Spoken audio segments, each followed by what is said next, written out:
But welcome to Wine Around the World. This is a monthly program that we do. I think we've done, I don't know, like maybe 6 months worth.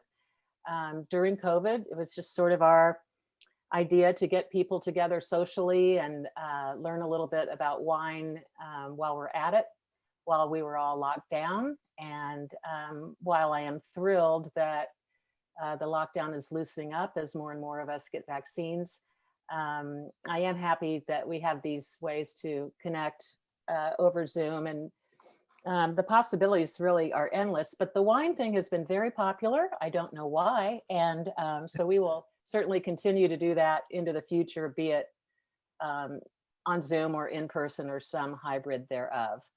I will ask everybody, I think, oh, you all have been muted.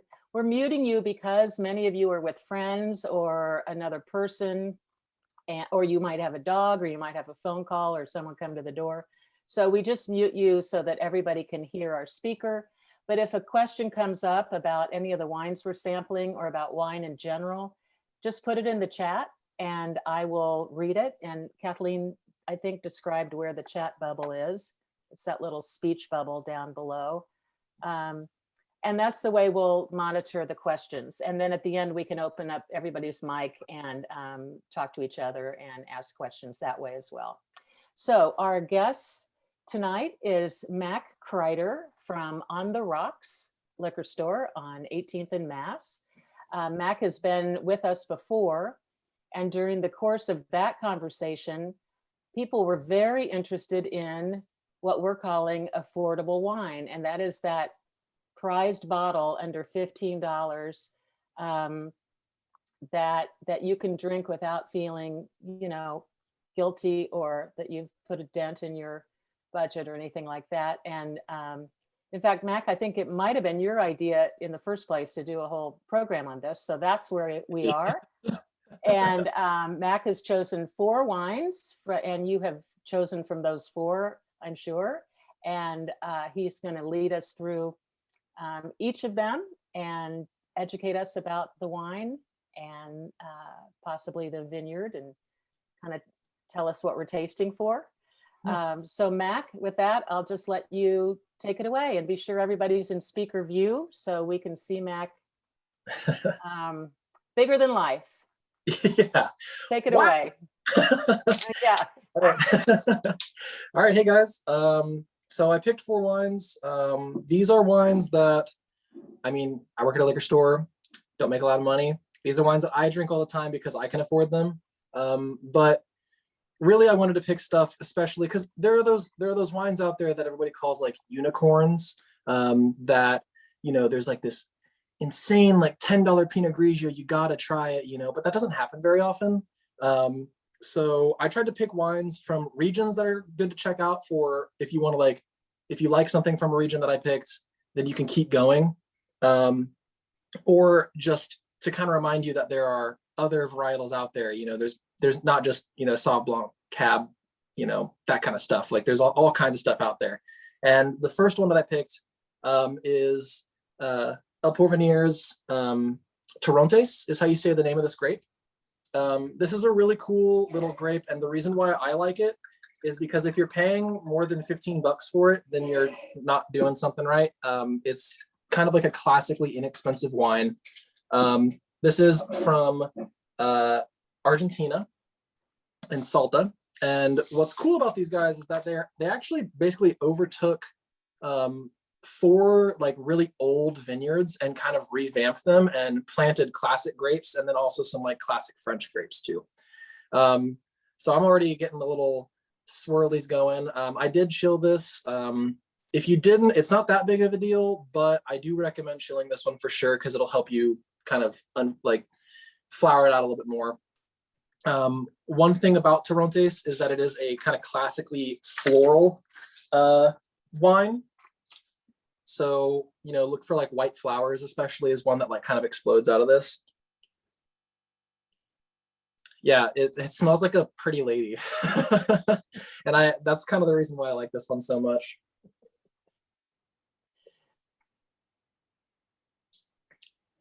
And that floral quality continues going throughout it with really great acid, citrus, not too tangy, still softened by that floral quality of it all.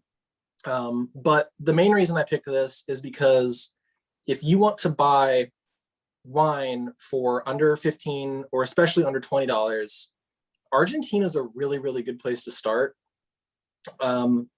That's largely due to the fact that a lot of their vineyards are rather cheap in terms of land. And a lot of the people who started really taking serious like winemaking processes are French. So there's a lot of French people in Argentina because of the wine industry there. So they'll basically take like, you know, Tannat or in this case, Torrontés, and put their little French spin on it while still letting the terroir speak for itself. This is a high elevation wine too. So that is the reason why you're getting a little bit probably like that like citrusy, like bright fruity note and a little bit of that acid too. And it's not super tannic. So it's a really approachable wine, something fun to bring over for like friends and stuff. Mac, I'm going to interrupt you there. Everybody, you can put your notes, what you're smelling when you do your swirlies, those white flowers he was talking about. What are you smelling? What are you tasting? Feel free to put that in the chat, and I'll just add that to the conversation. Yeah, excellent. That's super fun to do, and I prefer it when it's in person and I let people taste everything. They write their notes down and then we talk about it, but it's a little harder to do over Zoom. So I figured it is. Yeah. And I can't come up with that myself, but if you suggest like I might be smelling white flowers, yeah, I can, be a better taster. Yeah, exactly. Yeah, it's all about, gaining that vocabulary when it comes to tasting. And while we're on that too, yeah, definitely floral indeed. I will mention there are some common misconceptions. I have an order. I've already selected an order for all these wines, and that's because I've already tasted all 4 of them, so I know how to like organize them basically. A lot of people seem to think that you just do white and then you do red. I'm doing it that way, but that's not always the case. Really, you should organize it by acid, so low acid to high acid. And similarly, if you can, match it up with low tannin to high tannin. And that's usually what people do because white wines have lower tannins, red wines are typically a lot drier and have higher tannins. But you just want to like rank it by intensity, not necessarily by color. So like sometimes I'll put like a really dry Riesling at the end of a tasting, and it makes sense because if you taste it before a red, it'll completely wash it out in your mouth. I just wanted to mention that because I think that there's some common misconceptions behind, like tasting orders and stuff. And honestly, just drink it how you want it ultimately. Gloria wants to know, I know we're not on reds yet, but she wants to know, is Argentina known for good red wines too? Yeah, so I'm sure if you've been in On the Rocks' Malbec section, you've probably noticed that there's a big sign above that says Argentina.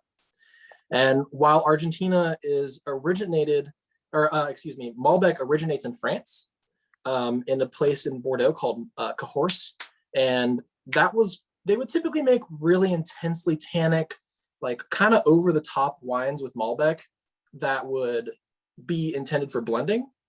So that if we didn't get enough tannin in this, let's put some of this in there and we'll kind of balance it out. They discovered that it's actually maybe best when it comes from Argentina. So like I said, those French winemakers, they kind of figured it out. Beyond that, I mean, Argentinian Cabernet Sauvignon is wonderful. Argentinian Cabernet Franc is also quite good. They've got some great Syrahs. I've had some really good Pinot Noirs from there. So just explore. I mean, like once you get into a region, it's really fun to kind of pick and choose and then, go from there. Like if you would have talked to me 2 years ago, I would have told you that Chile is my favorite wine region, but it's constantly changing because I'm trying new stuff all the time. So good question.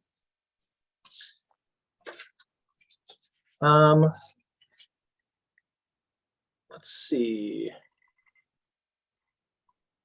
I mean, it is a plus on this one too, that it is actually all sustainable practices. And that's largely due because it's, not a vineyard that's being handed down for like many, many years. It's like, newer people getting into it and kind of trying some different things. So that's a big plus. But yeah, this is a great little wine. Argentinian white wine too is just, there's a lot of different stuff out there that is definitely worth checking out. A lot of French varietals like Marsanne, which is a Côte d'Aron varietal. You can get some really good ones out there for like under $20 that are super good. So yeah, that's this one. Any more questions about this one so far? And you should also feel free just to tell us what you think of the wine. I mean, if you like it. And oh, I love this wine. Yeah, like I said, like all well, not you, but everybody else. Oh, sorry. Everybody else. Yeah. I know you like it, but yeah, I love it. I actually told my girlfriend that I'm doing this tasting, and she's like, "Are they going to be extras?" Like, I hope so, because I don't want to drink 4 bottles of wine in a row. I hope the liquor store pays for it. Okay, well, we could move on to wine number 2 if you're ready. Sure, yeah, let's do it. I've got a little dump glass here that I'll just pop that in. Oh, we do have a question. Oh, this is Kathleen. Kathleen says, is it wrong to drink white wine on ice? No. Okay, so white wine and rosé especially, not really, especially if it's a lighter one like this. I also get a lot of big questions about that with like scotch and whiskey at the store too. And I'm also kind of like into the spirits world a lot too. What I tell people is drink it how you want it. Like if you want some ice in there, pop some ice cubes in there. It's not against the law, just go for it. So would it be better, speaking of scotch, would it be better to use one of those giant ice cubes, or like you would put in a dram of, whiskey, or would you, or I guess it just depends. It's all preference. Like some more like intense scotches, like Ela scotches, or like we have like a couple like kind of high end like cask strength scotches that like I would probably recommend like getting something in there to kind of pare down the ABV a little bit so you can actually taste it. It doesn't feel like you're getting punched in the mouth. Mm-hmm. But if you wanted not to water down your white wine, maybe a bigger ice cube would be more effective. Yeah, you could totally use a whiskey sphere for that. That would be great. And actually, On the Rocks is going to start carrying clarified ice, like bar grade, like the kind of stuff that you can't make at home. Ice that takes a really, really long time to melt. So you could totally do that this summer too. We'll have them in stock fairly soon. Okay, we have another question from Eugene. Which part of Argentina is this? From which part is this vineyard? The region is Salta, and it's actually we're kind of lucky here. This is it's like a half unicorn, half.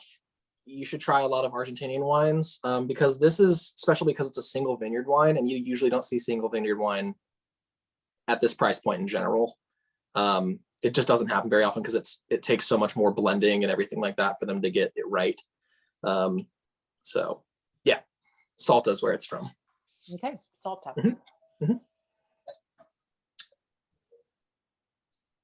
I'm gonna nab a little sip of that before I move on to the next one here. Why not? Yeah, it's too good not to. It's your show. Thank you. So the next one, this is a Marlborough Sauv Blanc, Orchard Lane. And the reason I picked this is because I'm sure a lot of you have heard of Kim Crawford. It's advertised everywhere. It's like a big name in wine. And I think it's important to remember that sometimes the region isn't the only thing controlling the wine. It's the winemaker too. And so you can try 6 different, Sauv Blancs from one region, and some of them will taste similar, but some will taste really, really different. And that's why I picked this one, is because it's so different from what I'm used to from this region. This is one of the first Marlborough Sauv Blancs that I've ever tried that I like my eyebrows about hit my hairline, because it was just like very out there. Typically what you're looking for in Marlborough in New Zealand is grapefruit. That's like the dead giveaway. Because French Sauv Blancs, they tend to be a lot more like minerally and like chalky if you get them from like Sancerre, and typically a lot drier tasting too, even though they have about the same amount of sugar per liter. But this one is really cool. At this price point, typically it just tastes like you're drinking grapefruit flavored water. But this one is really neat. Immediately off the nose, you get grapefruit, but it's also like lots of stone fruit, like peach and apricot. And you still get a little salinity to it too. It does smell a little green, but it has just like it's like a pow wine for me. And that's why I like this one so much. Feel free to put your notes in what you're tasting if you're picking up the grapefruit or whatever, everybody. So yeah, like nectarine, peach. Ooh, like specifically peach skin is something that I'm getting really strongly right now on the end. And what I like about this too is like, and part of the reason I love Sauv Blanc is like, it's really crispy, but this one almost has like a simulation of effervescence. And that comes from the acid, and that quality is called nerviness. So like when it makes your tongue tingle, a lot of people call that wine like nervy when wine tasting. So that's a good little vocab for you guys to have. But that is one of my favorite qualities in white wines in general, is because it's engaging. You know, it's not, you know, a fuddy-duddy like Pinot Grigio that tastes like fruit enhanced water. This one kind of grips you in the same way that a lot of red wines do. So that's kind of why I love this one so much. And it's definitely one that I like to show my friends a lot too, because they're like, I don't really like wine, but then they try it and they're like, wine can taste like this. So do you like this better than Kim Crawford? Because I remember when I discovered Kim Crawford, I was just really in love. Yeah, I like this one more than Kim Crawford. And obviously everybody has their wines. Like, you know, I'm the same way with beer. Like if I'm at a bar, it's Bud Light. And that's coming from a guy who like, yeah, I know. And I'm a big craft beer guy too. I'm actually going to be doing an Instagram live tasting of a really high end Belgian beer tomorrow with one of our beer managers. But yeah, Bud Light, I know. So everybody, you know, like what you like, drink what you want. But I prefer this personally over Kim Crawford. So Lisa says, this pops, then becomes more mild and gentle. Making up my own words here. I feel you, Lisa. You have to almost. And Gloria wants to know, what does contribute the green flavor, like grass? Yeah, okay, excellent. We talked about that last time, I think. It's a chemical called pyrazines. And what's really interesting about them is that they can, if they're well managed in both in the growing process and the vinification process, they can taste, you know, like green bell pepper or jalapeno or, you know, like spinach or like, you know, all kinds of stuff, grass. I think we even mentioned cat pee a little bit sometimes can happen too, which sounds bad, but honestly, it can add a lot to the wine. It adds like a slight pungent note to it that is a little bit green. On the opposite side of that, you know, some people say it can taste like asparagus, like overcooked asparagus specifically, which is no fun. So it's kind of an interesting like balance that they have to reach. And in order to bring out these bright flavors, a lot of South American wines, specifically from Chile, will purposely try to coax out those pyrazines to make it taste like green bell peppers or jalapeno or that kind of thing. But in this case, it does come out quite nicely in this wine, and that's what I really like about it. Great. Yeah. All right. Okay. Be bold, people. Lisa has offered her tasting notes. I want you to do the same. Use it, whatever words you want. Yeah, do it. Although cat pee stays with me. So yeah, I don't have cats, but anyway. Yeah. That wasn't necessarily attractive attribute, I don't think, in my mind. Right.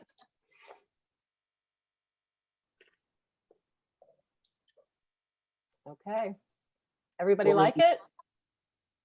If you like it, don't like it. And I realized though, we had 4 wines, not everybody bought, you probably bought 1 or 2 bottles, and that one might not be it. So I realized not everyone is tasting every wine. Yeah. And that's okay. Yeah, I noticed that most people were picking up 2, which is great. I mean, 4 wines is a lot of wines to taste in a row. Yeah. I'm used to it, but like it can be a Well, lot. and we're always concerned here about what do you do with the leftovers? And there's been a lot of discussion in the past about how to store wine, and do you refrigerate it? Do you, do you have to drink it the next day, and all those things that. Mhm. No, I can definitely speak to that. In fact, I actually have my champagne stopper with me right now for the Lambrusco.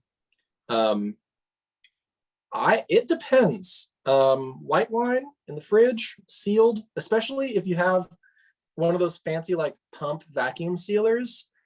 If you have one of those, you can let a white wine last for like a couple weeks, if you do it properly, and if it's cold enough. Same with reds. But if you're just like popping the cork back in, usually within the week, I would recommend doing that. And then when my wine starts to turn and gets really vinegary, I just use it for cooking. Or I'll make cocktails or like sangria out of it, which is kind of like the origin of sangria to start with. The whole kitchen sink idea. So you can just kind of dump whatever wines you got left in your fridge and just make a really fun sangria out of it. Good idea. Thanks. The Altmans want to know, please explain leftover wine. Oh, Oh. where are you, Jack? I thought that was serious. Oh, you little devil. Please explain leftover wine. I don't understand. Okay, you got me. That's funny. But the concept of leftover anything, really. I mean, yeah. Ha ha, Jack. Ha ha. Okay, so people like it. The Smiths like it. That's a thumbs up. Excellent. Yeah, this is one that I've been excited about for a long time. Like I said, it's a region that is pretty thin usually, and like it's just grapefruit. But it's got so much going on, and like somebody mentioned, yeah, that pop, and then it kind of sizzles down, and then but you can still like perceive it for a while. That's the mark of a really good white wine for me. I don't want it to disappear. I don't want it to, just like end. I want it to soften, and then I can, go about my conversation or my meal or whatever. And is the reason that it softens because it's getting warmer? Or if you were to hold your hands around that wine, say it just came out of the fridge, and you would hold both of your hands around that glass, would it sort of mellow and soften more immediately or not? I mean, it kind of depends, because like Sauvignon Blanc's kind of a notoriously high acid wine. So if you were to drink this at room temperature, you'll probably notice that it's going to taste really acidic, and it's also going to taste like really tannic, and you're not going to get a lot of those like beautiful fruit flavors and like those floral qualities that we're getting out of this, like the grassiness. Like it's all that's going to be kind of pushed aside, and the acid and the tannins are going to kind of explode out. Which with some white wines is great. Some Chardonnays, awesome. Ooh, what foods would I pair it with? Am I seeing that right? Yes, Shelley wants to know. Mm-hmm. Okay, yeah. This is kind of an everything one for me. It's not so intense as to say that it's like a dry Riesling or like, something like that. Or it's not too sweet either. It's not like a Tokai or something like that. This is something that's like just enough in the middle. It's got a lot of fruit to it. It's engaging. I would say it goes really, really well with seafood. I've done that before, like seafood pasta and stuff like that. Awesome. If you like really cheesy stuff, this is also going to be great for that. But to that end, and this is something that we talk about at work a lot too, on the rocks, is pairings can be really wonderful. But at the end of the day, if I am really craving a steak and a Sauvignon Blanc, I'm going to have a steak and a Sauvignon Blanc. So like, drink what you want, eat what you want, do it how you want, and kind of, everybody's palates are so different too. So like those rules are really, vague. But you can kind of narrow it down the more you play with it. And you can actually find some really fun stuff. Like I actually paired a red with chicken once. I made some Korean fried chicken and paired it with a carbonic Sangiovese from California, and it was outstanding. So you just got to kind of find what you like. and then kind of go from there. Great. Okay. So, any other questions about this one so far? The Altmans say, oh, I missed Rachel. The Altmans say, I think this would be really good with barbecue. I could see that. Yeah, I can too. Yeah, especially with like the fruity qualities of barbecue sauce. Yeah. Yeah, we're having trout tonight. It'd be really good with that. Ooh, yeah. And then where did Rachel go? Oh, yeah, she said, we have 3 20-somethings in our house, never any leftovers. She doesn't know what leftovers means either. Yeah, no way. Yeah. As a 20-something, I can definitely agree. 20, yeah, okay. All right. I think I'm caught up now. Carry on. Cool. I mean, I'm down to move on to the next one, unless we want to keep talking about this one. Oh, that's good. Our timing is perfect. Okay, perfect. The next one. I think when we started, I mentioned that like South America and Spain. Ooh, what is that? Irish cheese sandwiches? Is that what that said? Yeah. Ooh. They want the Smiths want to pair it with Irish cheese sandwiches. Oh, I could totally see that. Are you talking like Dubliner cheddar, Maggie? Yes. Big yes. Okay, good. Nice. Yeah, that sounds great. It's a great one for cheese, especially if it's like really creamy and stuff like that. Oh yeah, I could definitely see that. So the next one is a Lambrusco. And this is one that I picked because I feel like Lambrusco kind of has, I'll talk while I open. It kind of has like a bad name to it a little bit. People tend to associate it with sweet wine. If you guys have ever heard of like Riuniti, really classic, really popular in the US, Lambrusco. This one is really fun because it's dry. It's actually quite dry for a Lambrusco, in fact. And that's one reason why I really like it. This is also a wine that I drink with my friends a lot, largely due to the fact that a lot of them are, involved with like the Lawrence restaurant scene, and it's really popular with them. The reason being, it's $12.99 for a red, it's bubbly, and it's really freaking good. So I actually was having an outdoor porch hangout with my friends, and the guy who used to run Continental Room, he went to saber this bottle and he used a cinder block and it worked perfectly. And I feel like that really illustrates like the kind of like, fun kind of like, off the cuff feel of this wine too. I'm not sure this is a cinder block sabering demographic here, but could you explain what you mean? Saber means just kind of flip the cork off with tell me what that means, please. So I don't have a knife with me. It's basically if you have a bubbly wine, there's certain, like the pressure inside the bottle is much greater than the outside of the bottle. So there's a little lip that if you do it right, you can take a knife or just something like hard and blunt and smack it against that lip, and it will cause a perfectly clean break around the top. It'll just break the entire thing off. It's one thing that people do with like old vintage champagne because sometimes the cork starts to break down. But it's also just like a big, like showy, fun thing to do.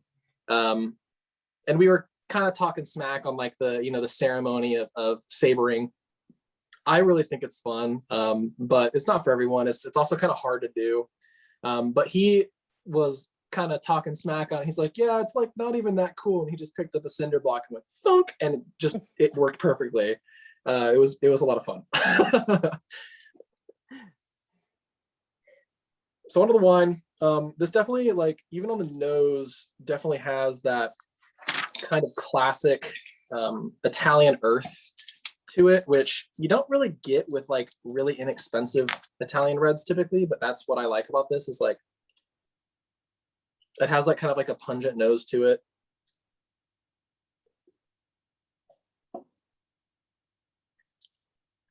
Lots of strawberry, violets.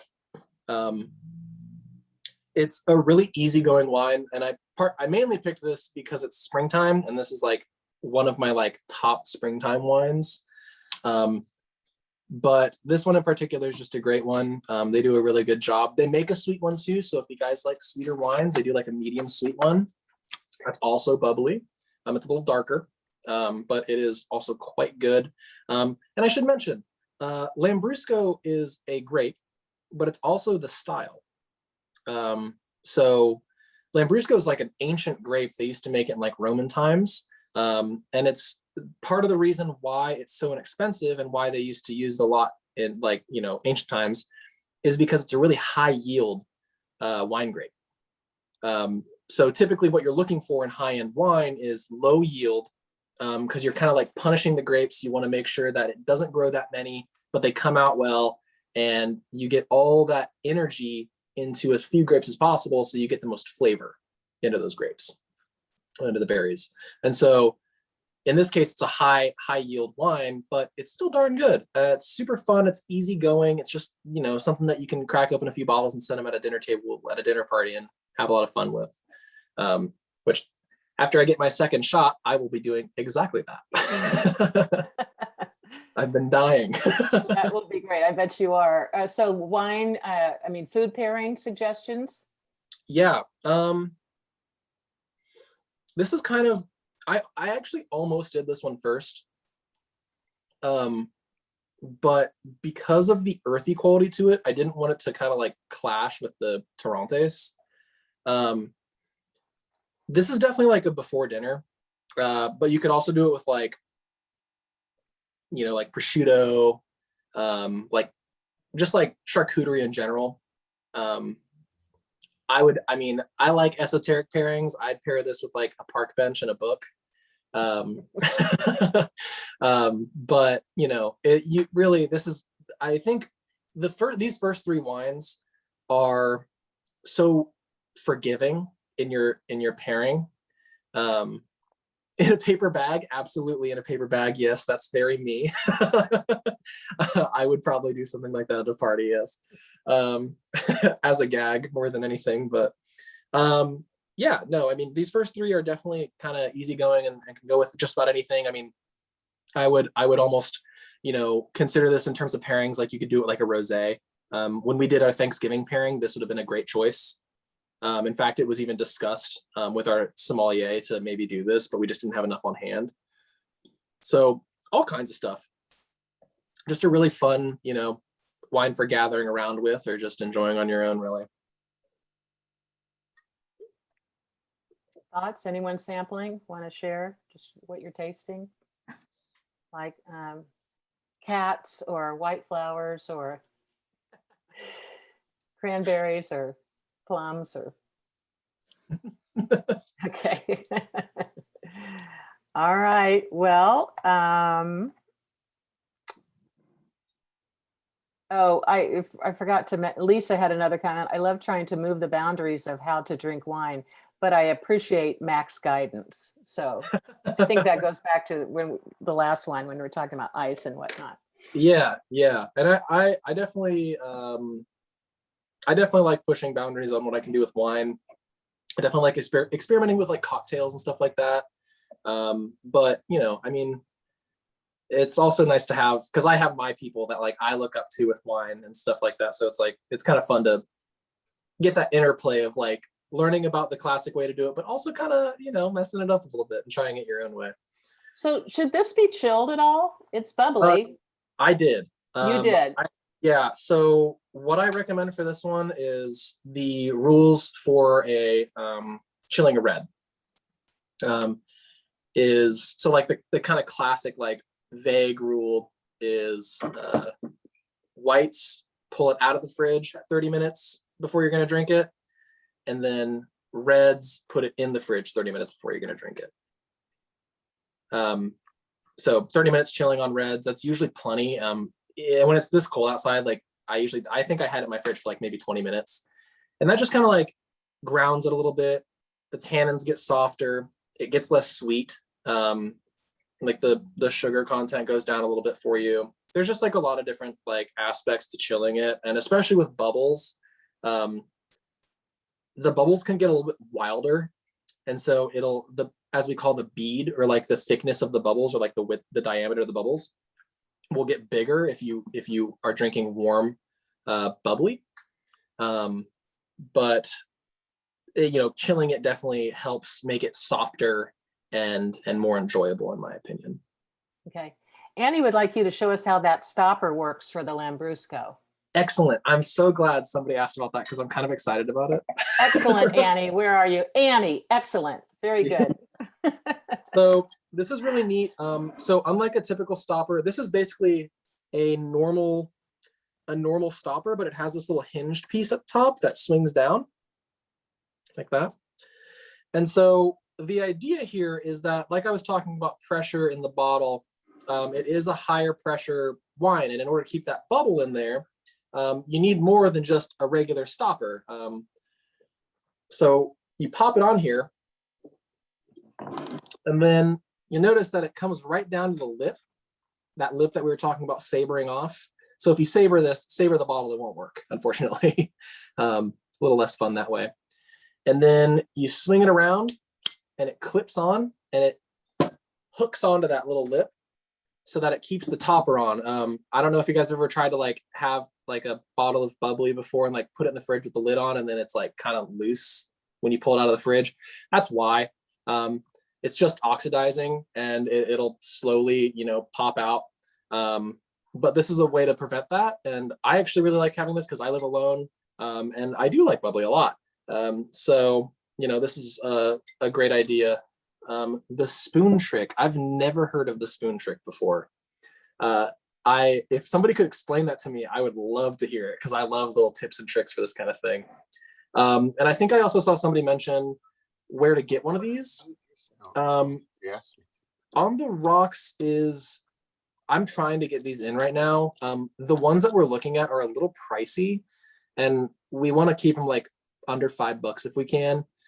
So in the meantime, if you just Google champagne stopper, all kinds out there. The one that I have right now was a little freebie from Zonin Prosecco, but it works very well. As long as it clamps down and holds it, I would massively recommend the swing top style over. There's this kind that they make that's like it's like an oval, and they have little cutouts, and you slide little cutouts down around the lip, and they're fine, but they're really flimsy and they don't last very long. Like the rubber loosens and all that business. So highly recommend something metal if you can get it. That's definitely going to be the best way to keep your bubbly good for up to a week, especially if it's a red like this. Like, you'll be in good shape for a while. Okay, so the generic term is champagne stopper, and you want a flip top style, preferably Definitely, metal. yeah. Okay, Absolutely. all right. Yep. Do the Berettas want to explain the spoon trick? I would love to hear it. Good evening, Kathleen. Thank you. You're welcome. So I think the spoon trick was something shared on an earlier Wines Around the World regarding a bubbling wine. And the suggestion was to take an ordinary teaspoon, take your unfinished bottle of champagne and just put that in it's got to be a cold spoon. Oh, okay. Right. So stick it in the freezer for a little bit beforehand. Put it in. It's got to be above the fluid level. Above the fluid level, and then you can just stick your champagne in the fridge for maybe 3 days. What is it that it does to the air around the theory was that it forms this colder, the spoon conducts colder air around the top of the bottle, which stops the effervescence from escaping. We tried it and it worked. That's incredible. See what you learn at Wine Around the World. Wow. I did. Worth the price of admission. So I've been trying to talk Jane. So glad we can help. Talk Jane into increasing our inventory of unfinished, bubbly wine. Wow, I have never heard that before. Thank you. I'm really excited to tell all my wine friends about this now. That's great. Thanks. Yeah, that is great. I remember the discussion, but I don't remember if we resolved it. So now you have, thanks to the Berettas. All right. Let's see. Oh, Cap wants to know, what is your opinion of screw top versus corking for wines and wine quality? Does it make a difference? Yes. So this is what I'd call a common misconception, actually. So it actually doesn't really change that much. The reason why you see a lot of white wines do it is, so the screw top is actually more expensive than cork to put on there. But I don't know if you guys have ever heard of like wine being corked. You probably have.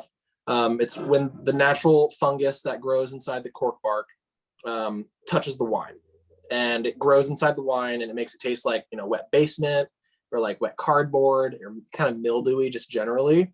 And that's the smell of the fungus that has been propagated throughout the wine. So that happens in about, they say about 1 in 25 bottles, but I would wager that in my experience, it happens for probably like 1 in 10. And to prevent that with white wine, they put the screw top on there. So I love screw tops for white wines that you don't plan on aging. Corks do typically a better job of holding a seal for a long period of time, whereas the screw tops can kind of wear down after, like, you know, a certain number of years or whatever. So if you're planning on drinking a vintage Chardonnay from, if they had screw tops in the 80s or whatever, you know, I probably wouldn't recommend that kind of thing. But the screw top really, it's actually a sign to me that they care about the quality of the wine and that they know that you're going to be drinking it, you know, as soon as possible. Basically, you're not going to let it sit around for a long time. So it's, you know, it's kind of like the whole myth with like the punt of the bottle, and, you know, the deeper the punt, the more expensive the wine.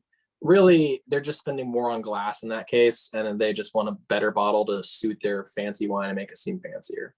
So yeah, busting some wine. I wonder, when you say screw tops in the 80s, did Ripple have a, now I'm going back to the 70s, did Ripple have a screw top? I mean, this might just be me with Ripple wine, which was the cheapest wine you could possibly buy at like 99 cents. Anybody remember? Anyone? Okay, I wish we never still mind. had Never mind. I saw someone nodding their head yes on that one. Okay, good. Thank you. Thank you for that validation, friends. Oh, Boone's Farm. Thank you, Berettas. Yeah, Boone's Farm is still around. They still have that. They still have that wonderful screw top. Those were the days. I think those were screw tops. They may have been the trendsetters. Yeah, they could be. Yeah, so ultimately, yeah, it's actually better for the wine.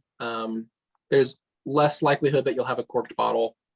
And that's actually both of the whites that we have are screw tops for that reason. And I mean, by necessity, the bubbly doesn't, because it's just a little bit too high of an atmospheric differential. And the red doesn't, because this is a Reserva. And I'll get to that when we start talking about this. Yeah, well, we probably should, because this is supposed to be just an hour. So we probably should. We probably should move on to the last one, if you. Perfect. I'm gonna get my wine open really quick. If you can, okay.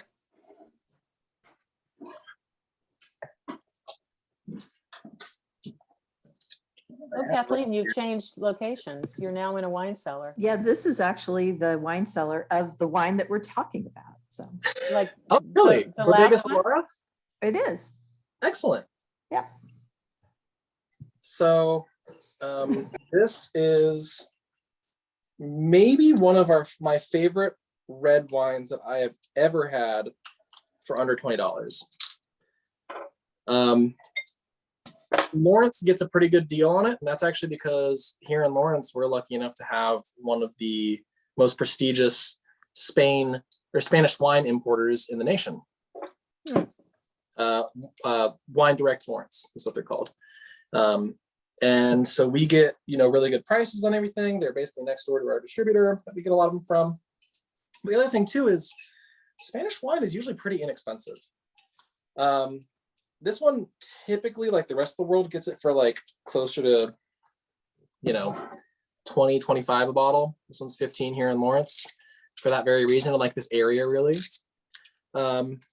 So I don't know how familiar you guys are with Spanish wine, but one of the things that I really like about them is that they view their winemaking process doesn't end when they bottle it, which makes sense, right? But like that's not really how a lot of people, like other people, like in terms of like wine laws, that's not usually how they view it.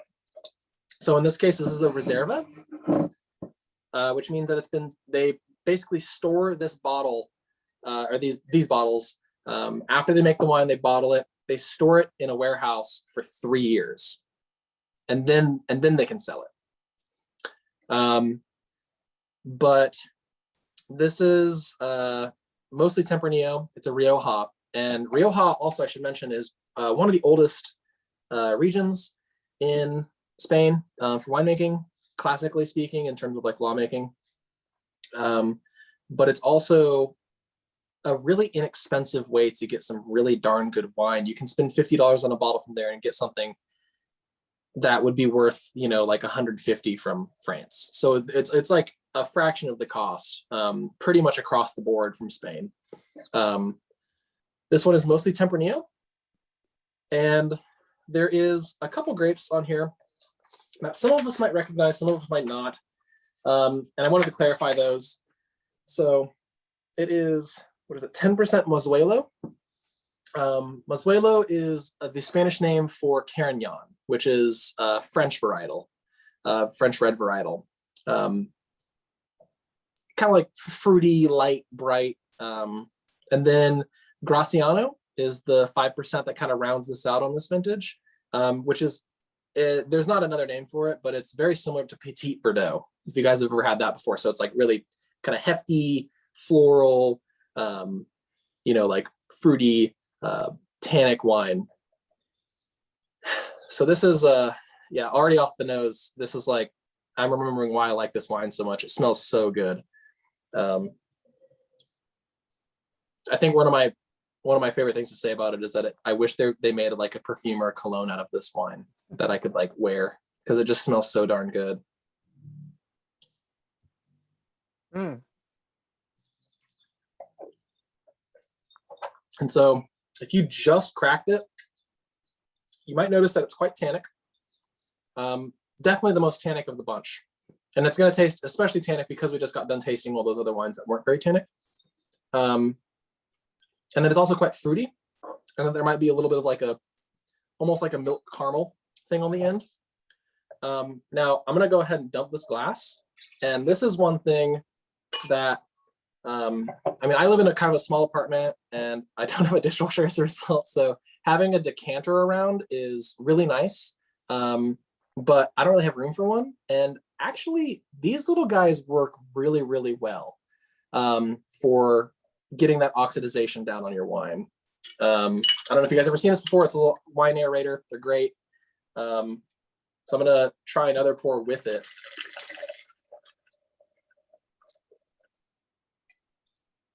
And it should kind of dial some of that back. One thing that I mention a lot with tasting is balance between sweetness, or like basically like tannins, acid, and fruit are what you're tasting. And when one of them overpowers the other, it's always wise to try to figure out a way to, bolster the other two. When you oxidize wine, it brings out the acid in it. So it still smells pretty much the same. But now it's become a very soft, like the smoke comes out more, the oak comes out more. The herbaceousness of this wine comes out a lot more. Highly recommend investing in one of these little guys. And this one has a little fun little closed top too. So when I'm done, I can just store it in the fridge and then pop it right back open again. So Mac, I have a question. Is that better than like swirling for 5 minutes or opening up? What's the difference in that action, that sort of Yeah. oxidates? So basically, like, you want to maximize the surface area that's touching the air. And this little guy has a little spout for air to come back in and then shoot back out, and it kind of circulates air throughout it. And that's why it kind of makes that fishbowl sound. So there are lots of ways to aerate your wine. The classic way is to put it into a decanter and let it sit out for a minute.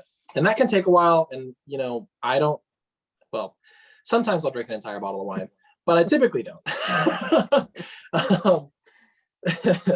But, you know, there's so many different ways to do this. This is just a really like small, quick, easy way that you can do it.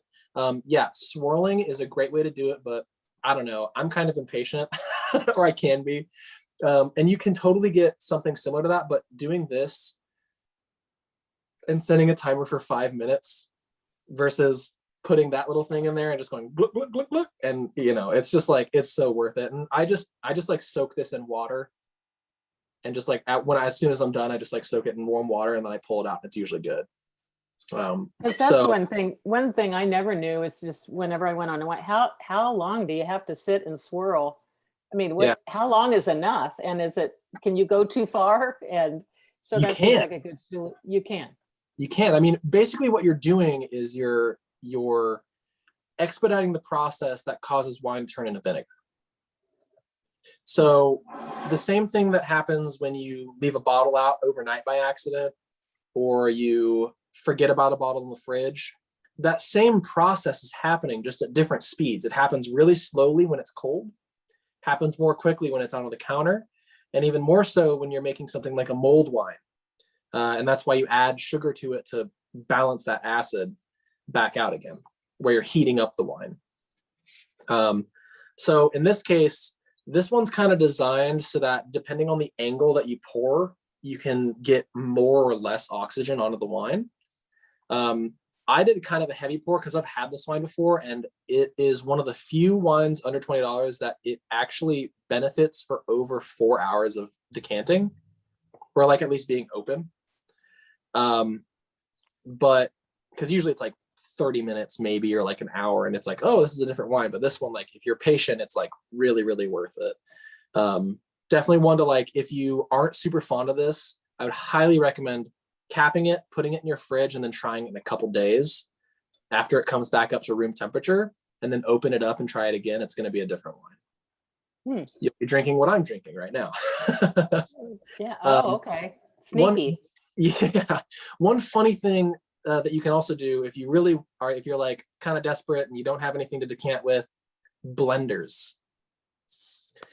If you put your wine in a blender, I mean, if you think about it, it maximizes the surface area of the air touching the wine, and it will it basically, like, if you're drinking like a, you know, like a high-end cab, or like a really like wonderful like Northern Rhone Syrah that's like, you know, you spend a little pretty penny on, and you want to decant it quickly, that's one really great way to do. I know it seems like, I'm from Topeka, so I'm allowed to say this, I know it sounds very Topeka, but it works really, really well.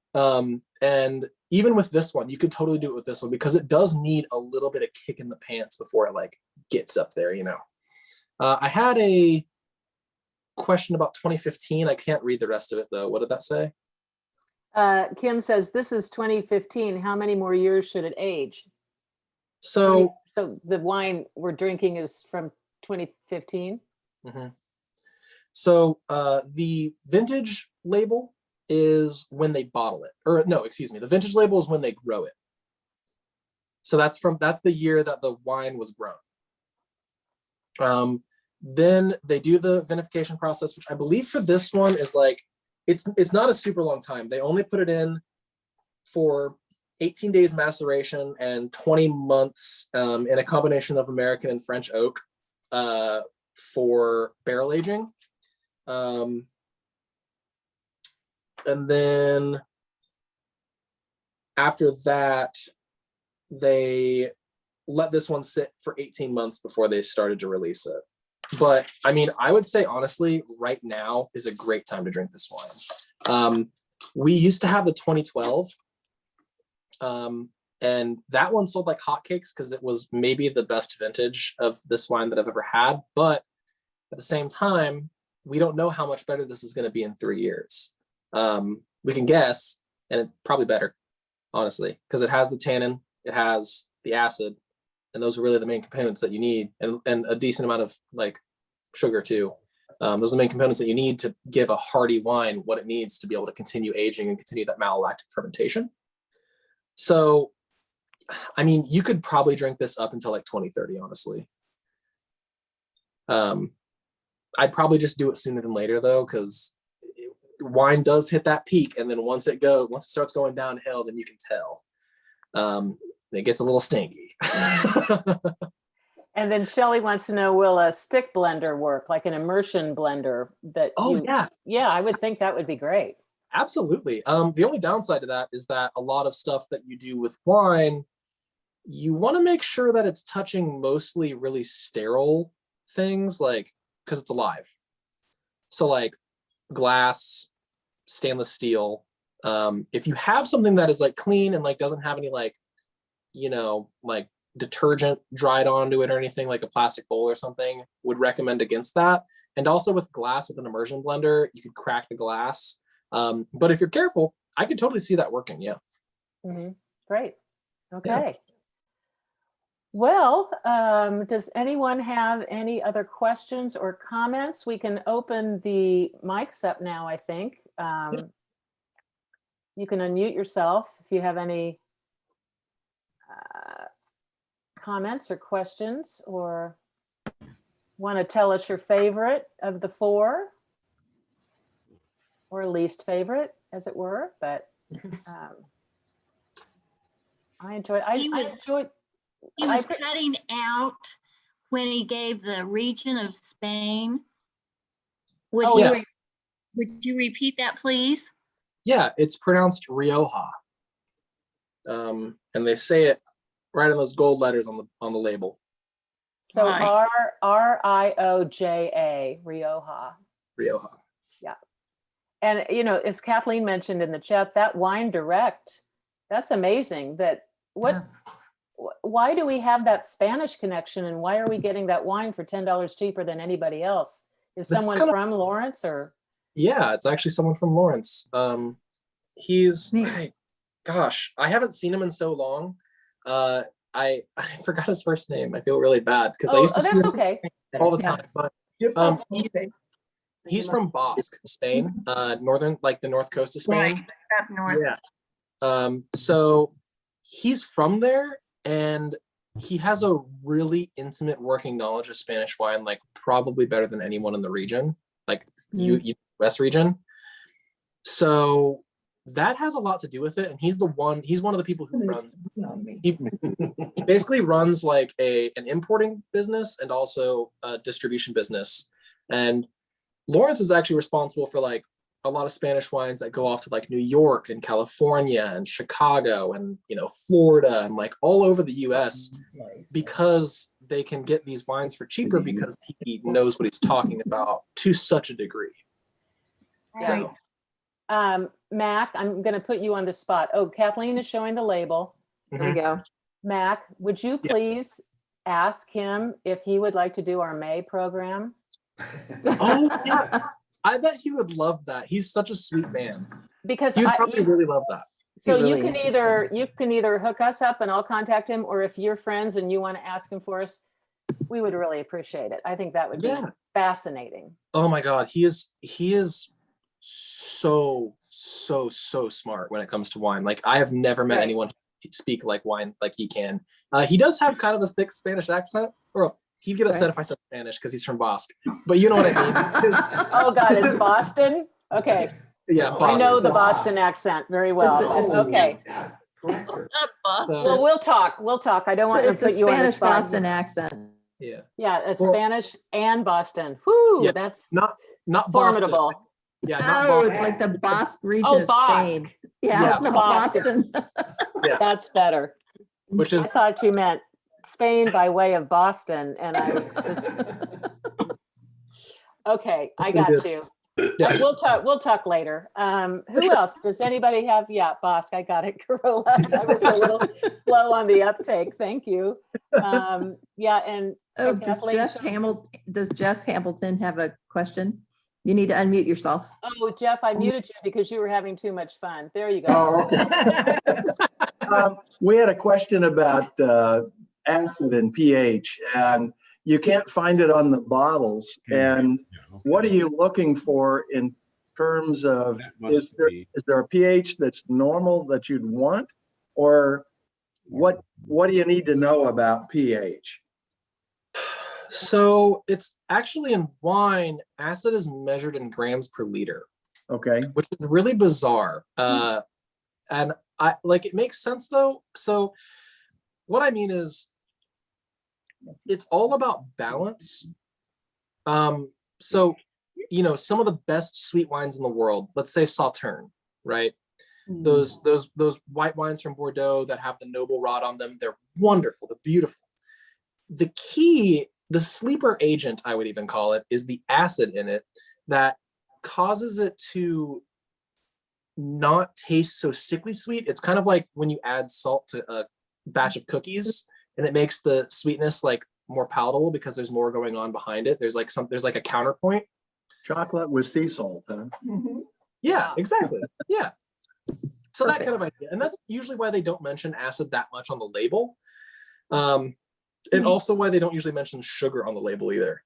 They'll usually just tell you dry, sec, extra dry, brut nature, if you're getting champagne, that kind of thing.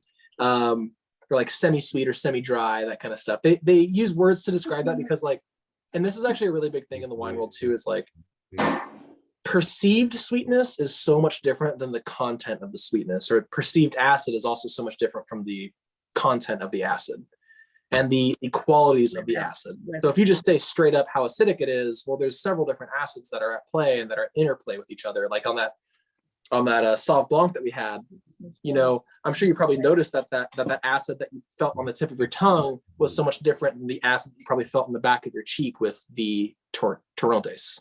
Okay. So I think that's kind of the reason why they avoid those blanket statements about how much acid is in it. So that I hope I'm answering your question with that. I didn't mean to get off on a tirade. No, that's good. Cool. All right. Look at that. Okay. Anybody else? Well, Mac, thank you. You chose 4 really good, interesting wines and just delivered on each one of them. And Yeah, we thank you. appreciate you. Thanks so Thank much. you, I'll talk Yeah, to you thank you. later. Okay. I'll talk to you later about the other thing. Sounds great. Everybody, we are coming back next month. We'll be back with Steve Wilson from City Wine Market. We don't know what wines he's going to pick. Ooh. This summer, I think we're going to do beer tasting. We thought we'd just switch it over to some beer. We may be together outside and we may not. I don't know where we'll be, but we'll be somewhere doing beer tasting with some of our local beer makers. And next week in Retirement Boot Camp, we have an event we call Dessert and a Movie.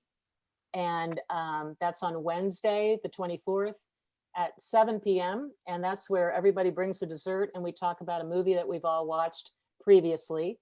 And the movie this month is called A Tuba to Cuba. And our special guest is Richard Gwynn, who is my friend and a wonderful photographer from the Journal World, who worked there for years and was a frequent traveler way before the restrictions were lifted to Cuba. So he's going to be here to give us his really unique perspective on Cuba and the music scene down there. So if you want, you can watch the movie on Canopy, which is Kanopy. It's a streaming service that you can access with your Lawrence Public Library card online. So if you're interested in that, go on our website and register, and we'll send you the Zoom link. So with that, I'll just say, Kathleen and Scott, have a wonderful vacation in the Ozarks. Thank you. You deserve it. You deserve some relaxation. Stay out of that stripper bar, though. Yeah, And we'll do our best. Mac, thank you so much again. And thanks everybody for coming. And Yeah, thank we'll you. see you next time. Yeah, take See you care. next. Thank Cheers. you. Thank you. My glass is empty at this point, but cheers. Mine's not. Great